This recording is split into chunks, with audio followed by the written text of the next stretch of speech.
Aku Reza, usiaku 24 tahun, pekerjaanku adalah seorang driver ojek online. Malam itu, aku tidak tahu kalau orderan terakhir yang aku ambil adalah orderan dari orang yang sudah mati. Kalau aku tahu, aku tidak akan pernah menekan tombol terima order tersebut. Sudah 4 tahun, aku kerja di jalanan seperti ini, sudah sering ketemu penumpang aneh, tapi malam itu berbeda. Jam menunjukkan 1.52 menit dini hari. Aku masih di jalan, karena kondisi aku sedang butuh uang untuk biaya pengobatan ibuku. Aku kelelahan, tapi aku tetap harus online. Dan saat itulah notifikasi masuk. Nama penumpang, Sarain, lokasi jemput, Jalan Setapak Pemakaman Bukit Sunyi. Aku sempat ragu, karena tidak pernah ada yang order dari wilayah situ, tapi rating penumpangnya bintang 5, dan jaraknya dekat. Akhirnya, aku ambil, dan itu adalah kesalahan terbesar dalam hidupku. Semakin dekat semakin menakutkan, jalan semakin sempit, lampu semakin redup dan suasana semakin dingin mencekam. Bulu kuduku berdiri. Anehnya HP-ku tiba-tiba hang sebentar, GPS muter-muter sendiri. Aku hampir putar balik, tapi notifikasi bunyi lagi. Penumpang menunggu di titik jemput. Aku menelan ludah dan melanjutkan perjalanan kembali. Pada akhirnya aku sampai pada titik tujuan. Tidak ada siapa-siapa, hanya gerbang pemakaman tua, daun-daun kering, dan suara angin yang seperti bisikan. Aku hampir cacat, tapi tiba-tiba jok belakang motor turun sendiri, seperti ada yang duduk. Motor terasa berat, padahal aku tidak melihat siapapun. Lalu suara perempuan berbisik tepat di telingaku, "Jangan lihat ke belakang."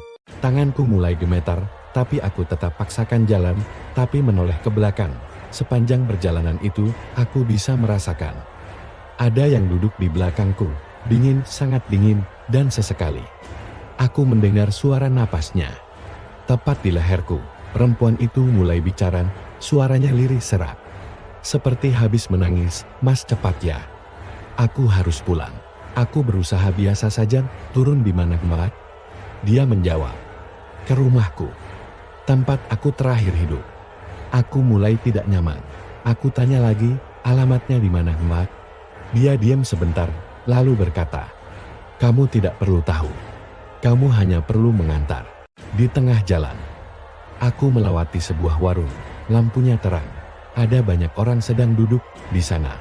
Aku merasa sedikit tenang, tapi ketika aku berhenti sebentar, semua orang di warung itu melihat ke arahku dengan wajah pucat, seolah mereka melihat sesuatu selain diriku.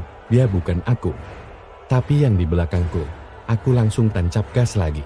Aku masih mencari alamat tujuan penumpangku ini, sampai di sebuah rumah tua, sepi, catnya mengelupas, pintu terbuka sedikit, lampu dalamnya berkedip. Aku berhenti, dan beban di jok belakang hilang. Aku menoleh, kosong, tapi pintu rumah itu terbuka pelan, dan seorang perempuan keluar.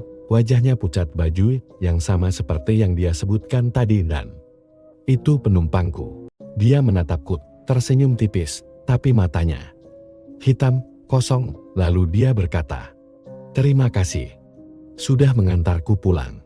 Aku tidak bisa bergerak. Dia mendekat, sangat dekat, dan berbisik, "Apa kamu tidak takut?" Aku melihat keadaan rumahnya. Di dinding ada foto dirinya dengan pita hitam, tulisan, "Sarah meninggal, pukul 16.20 menit tanggalnya." Hari ini, kakiku lemas sekali melihatnya. Aku jatuh duduk, diam, tak bisa berkata-kata lagi. HP-ku bunyi. Aku melihat layar. Order baru masuk, nama pemesan, Sarah, lokasi jemput, rumah sakit tempat jenazahnya disemayamkan. Aku menoleh ke depan. Perempuan itu masih berdiri, tersenyum, lalu berkata, "Mas, tolong antar aku sekali lagi." Aku bergegas langsung kabur dari rumah tua wanita itu. Aku tidak berani lihat spion, tapi aku mendengar suara tawa dan tangisan bercampur di belakangku. Akhirnya, aku memberanikan diri melihat spion, dan dia sudah duduk lagi di belakangku dengan wajah lebih hancur dari sebelumnya. Sejak malam itu, hidupku berubah. Setiap jam 1.52 menit dini hari aplikasi ojekku selalu bunyi sendiri dengan nama penumpang yang berbeda, tapi semuanya Sudah meninggal semua dan yang paling mengerikan. Aku tidak bisa logon, tidak bisa uninstan, tidak bisa berhenti.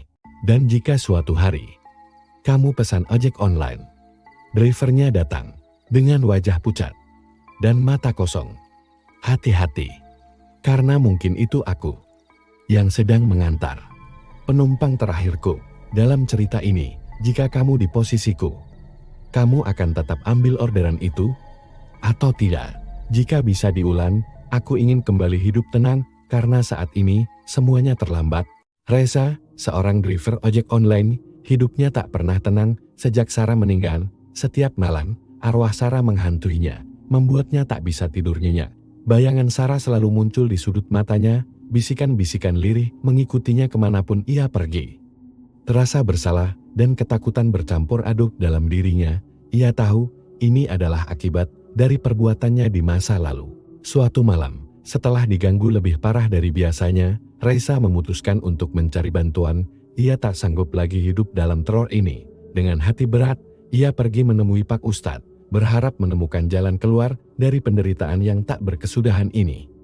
Pak Ustadz mendengarkan cerita Reza dengan seksama. Wajahnya menunjukkan keprihatinan mendalam. Reza menceritakan semua yang terjadi, dari awal pertemuannya dengan Sarah hingga insiden tragis yang merenggut nyawa gadis itu. Dia juga mengungkapkan bagaimana arwah Sarah terus mengganggunya, seolah menuntut pertanggungjawaban. Pak Ustadz menjelaskan bahwa arwah yang gentayangan seringkali memiliki urusan yang belum selesai di dunia. Ia menyarankan Reza untuk melakukan beberapa ritual dan memohon ampunan, baik kepada Tuhan maupun kepada arwah Sarah. Reza dengan tekad bulat mengikuti setiap petunjuk Pak Ustadz. Ia melakukan doa-doa khusus, bersedekah atas nama Sarah, dan mengunjungi makam Sarah untuk memohon maaf. Perlahan, gangguan dari arwah Sarah mulai berkurang. Malam-malamnya tidak lagi dipenuhi teror, dan ia bisa tidur dengan tenang.